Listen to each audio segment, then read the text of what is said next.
মাদক ব্যবসায়ী পারভেজ ও তার স্ত্রী সীমার খুঁটির জোর কোথায়?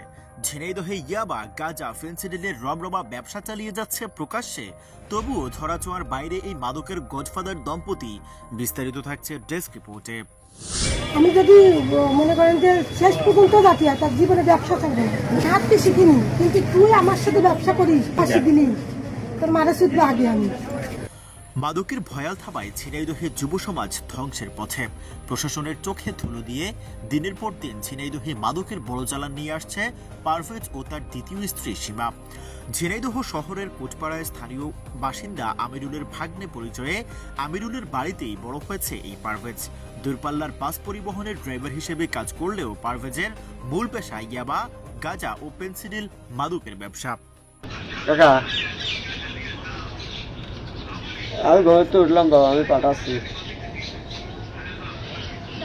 তাহলে জামতলায় পাঠাবো। আরে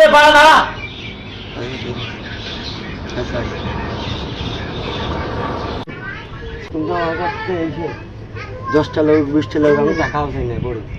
তোমার মামানি কি মনে করে জোর কায়দায় কিছু বুঝি, ওর কাছ থেকে ভয়তে আসবে, কিন্তু কেন জামতলা আমি সন্দেহ নেই ডাক দিবা না।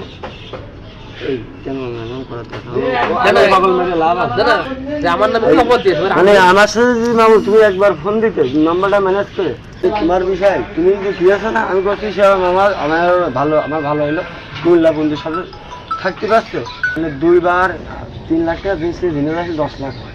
আমি তোমার সাথে দুটো কথা কবো, তোমার সাথে যদি বিরাট খাই গো, তাহলে এসব কথা করার সাহস আমার করতে আছে। আমি যত বড় বুদ্ধি আমি ওর গোষ্ঠী শুদ্ধি, আমি যাকে দেখতে পারি যে বসি আমার এসে কি চালানো জ্বালাই 7:30 8টার দিকে এসে না, সব বসে ওর বুঝাই দিলাম দীপ্ত না, দীপ্তর সাথে সম্পর্কটা নষ্ট করে দিয়েছে আমার বউ। কারণ জানো 10 লাখ টাকা জিনিস নিয়ে আসে, দীপ্ত নিয়ে এসে দেওয়ার কথা আমার বউ, আমরা হাট পাটি দিয়ে ওর জিনিসটা আমি আমার লিভার দিয়ে নিয়ে আসা দিতাম। ওর কোনো লিভার ছিল না, মহিলার লিভার ও জানি দীপ্ত মাঝে মাঝে এরা দেয়।